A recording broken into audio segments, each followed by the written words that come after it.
오늘 우리에게 주신 하나님 말씀은 역대하 10장 12절에서 14절입니다. 역대하 10장 12절에서 14절 말씀 함께 읽겠습니다. 시작. 3일 만에 여로보암과 모든 백성이 르호보암에게 나왔으니 이는 왕이 명령하여 이르기를 3일 만에 내게로 다시 오라 하였습니다.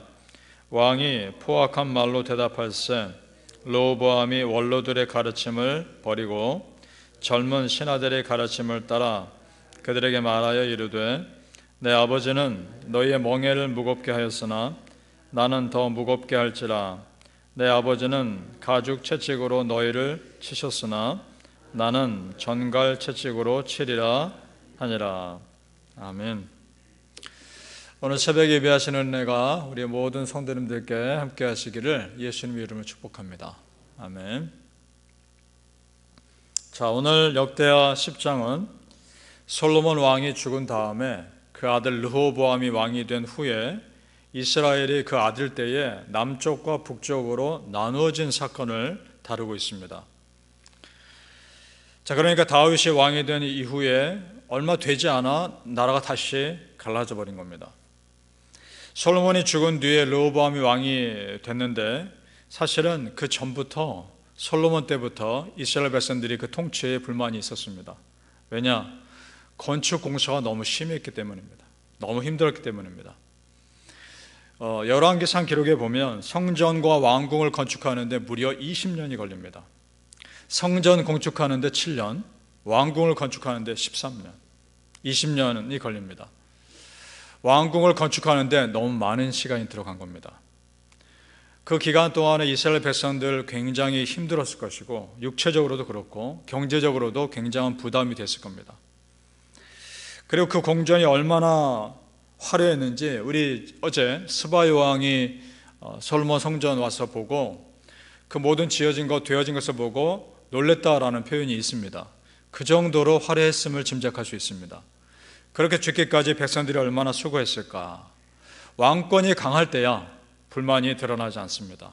그러나 이제 왕권이 바뀌었습니다. 이제 그 아들이 왕이 돼서 얼마 힘이 없는 상태입니다. 불만이 터져나오기 시작합니다. 자, 오늘 읽은 말씀도 그 건축공사에 지친 이스라엘 백성들이 이제 조금 우리를 좀 쉬게 해달라, 부담을 좀 줄여달라 요구를 합니다. 마땅한 요구입니다. 그럴 수 있습니다.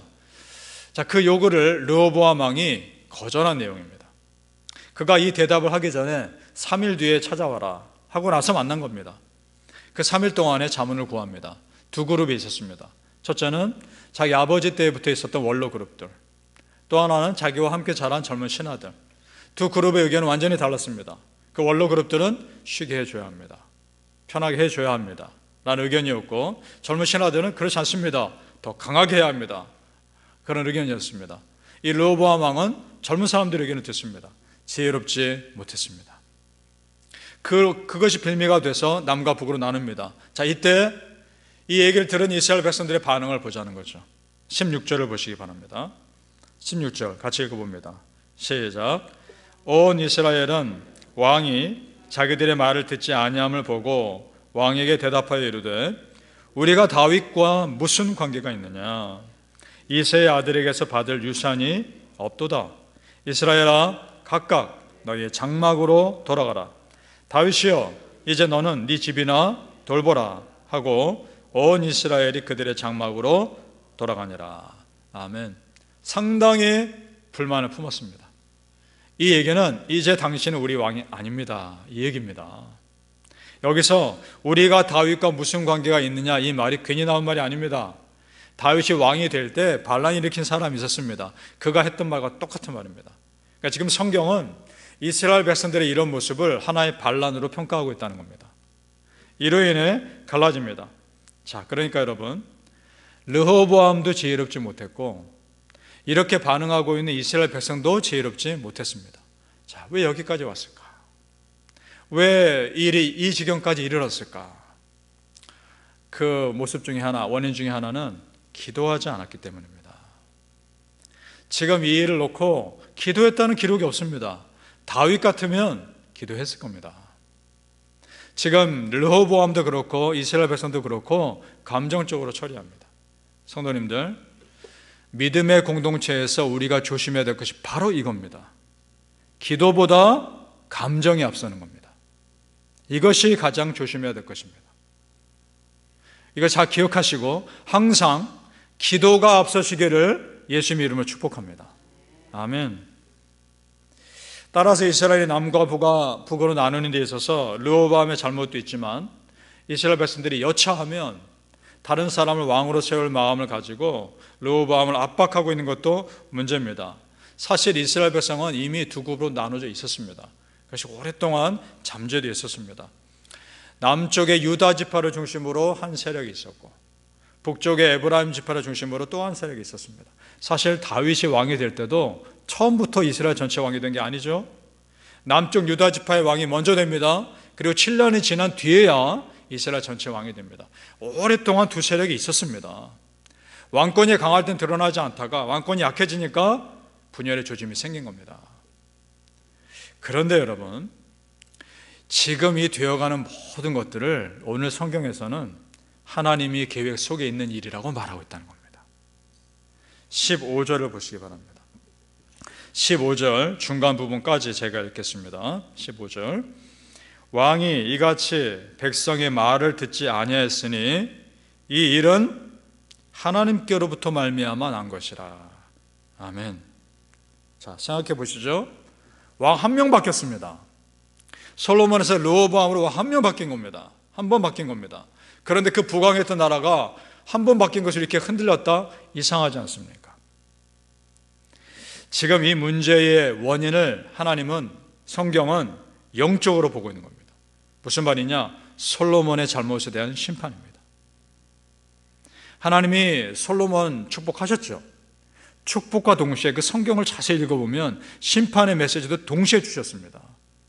보통 오늘 축복의 메시지만 보는데 오늘은 심판의 메시지를 보려고 하는 거죠. 이런 내용이 있습니다. 역대하 7장 19절 20절에 잘 들어보십시오. 그러나 너희가 만일 돌아서서 내가 너희 앞에 둔 율례와 명령을 버리고 가서 다른 신들을 섬겨 그들을 경배하면 내가 너희에게 준 땅에서 그 뿌리를 뽑아내고. 아멘. 그러니까 솔로몬이 이방 여인들과 정략적인 결혼을 하면서 우상을 이스라엘 땅에 들어온 것이 하나님은 계속 참아오셨던 겁니다. 참아오고 그 솔로몬 때 심판 내리지 않고 있다가 도저히 안 되겠어서 그 아들 때 심판을 내리는 겁니다. 참고 참다가 하나님 심판하신 겁니다. 성도님들, 우리 하나님 정확히 보시는 분입니다. 빈틈이 없습니다. 우리 하나님 두려워하시기 바랍니다. 하나님은 우리 마음의 중심과 의도를 꿰뚫어 보고 계십니다. 하나님 앞에서 하나님을 속일 수 없습니다. 진실한 마음으로 서시길 바랍니다. 사람은 속일 수 있지만 하나님 못 속입니다. 하나님 앞에 성실함과 진실함으로 서시길 간절히 소망합니다. 진리는 무척 간단합니다. 아주 분명합니다. 하나님 잘 믿으면 하나님 축복하실 것이고 하나님 잘 믿지 않고 우상을 섬기면 하나님 심판하실 겁니다. 그건 분명합니다. 믿습니까? 그럼 이렇게 분명한 진리를 우리가 알면서도 누리지 못하는 이유가 뭘까? 이 심판의 원리를 알면서도 심판을 피하지 못하는 이유가 뭘까? 답은 똑같습니다. 두 가지 대답에 대해서 답은 똑같습니다. 그 답은 우리 안에 있는 욕심과 고집 때문입니다. 역사에 만약은 없지만 솔로몬이 정말 그 이방 여인들과 정략 결혼하지 않고 꾸준하게 믿음의 길을 걸었다면 그는 다윗을 능가하는 사람이 됐을 겁니다. 솔로몬 나중에 회개하고 잠언과 전도서라는 믿음의 고백을 하지만 그의 인생을 보면 참 아쉬움이 많이 남습니다. 그것을 깨달은 그가 이런 고백을 하죠. 잠언 4장 23절에 다 우리 아는 내용입니다. 무릇 지킬 만한 것 중에 더욱 네 마음을 지키라. 생명의 근원이 예수 남이니라. 아멘. 깨달은 겁니다.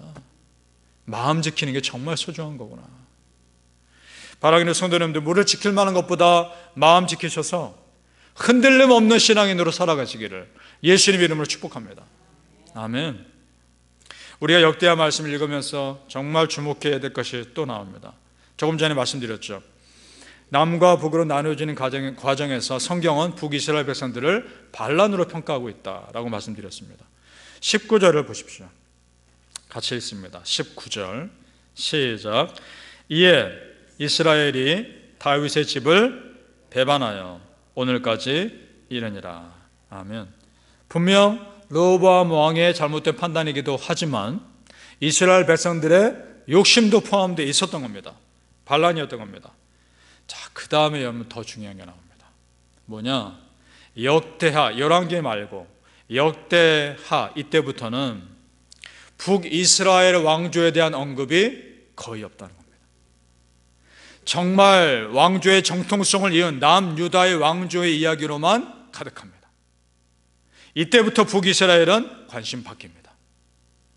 스스로 은혜의 공동체에서 떠난 북이스라엘 사람들에 대해서는 이제는 거의 언급이 없다는 것을 주목해 봐야 합니다. 무슨 말이냐? 하나님의 은혜의 공동체를 떠난 사람들에 대해서는 하나님 언급하지 않으시는 거란 말입니다. 은혜의 공동체에 여전히 남아있는 백성들에게 하나님은 집중하고 계신다는 사실입니다. 믿습니까? 성도님들, 무슨 일이 있어도 어떤 일이 있어도 은혜의 공동체에 반드시 남아 계시기 바랍니다. 이것이 내 영혼이 살 길입니다. 하나님 믿고 은혜 아래 살려고 하는 그 믿음의 공동체에 끝까지 남아있는 것이 내가 영으로 성장하는 길임을 믿습니다. 예배 공동체에 흘려보내시는 하나님의 은혜가 그래도 있기 때문입니다. 고린도 전서 12장에 보면 공동체에 대해서 이렇게 말씀합니다. 고린도 전서 12장 26절 27절 만일 한 지체가 고통받으면 모든 지체가 함께 고통받고 한 지체가 영광을 얻으면 모든 지체가 함께 즐거워하느니라.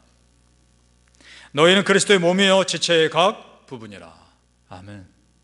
그러니까 믿음의 공동체는 부족함을 함께 짊어지는 공동체입니다.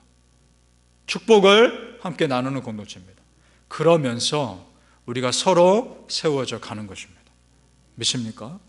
바라기는 성도님들, 믿음의 공동체 결코 떠나지 마시고 그 공동체 안에, 울타리 안에 남아 계셔서 그 안에서 믿음이 성장하시기를 예수님 이름으로 축복합니다. 아멘. 기도하겠습니다. 아버지 하나님, 끝까지 믿음의 자리에 남게 하여 주옵소서. 어떠한 상황이 있다 하더라도 내가 보기에 조금 부족해 보여도 그래도 은혜의 공동체에 남아있게 하여 주옵소서. 그 은혜의 공동체에 흐르는 하나님의 충만한 은혜가 우리의 삶에 여전히 흘러넘치게 하여 주시옵소서. 아버지 하나님, 하나님은 다 알고 계십니다. 다 보고 계십니다. 너무나 철저하신 하나님 앞에 두렵고 떨림으로 서게 하여 주옵소서. 우리의 마음의 중심과 의도를 꿰뚫어 보신 하나님, 하나님 앞에서 우리의 마음이 정말 진실하게 하여 주옵소서. 하나님, 오늘도 하나님 앞에 섭니다. 하나님, 은혜가 흐르게 하여 주옵소서. 하나님의 은혜가 충만히 넘치게 하여 주옵소서.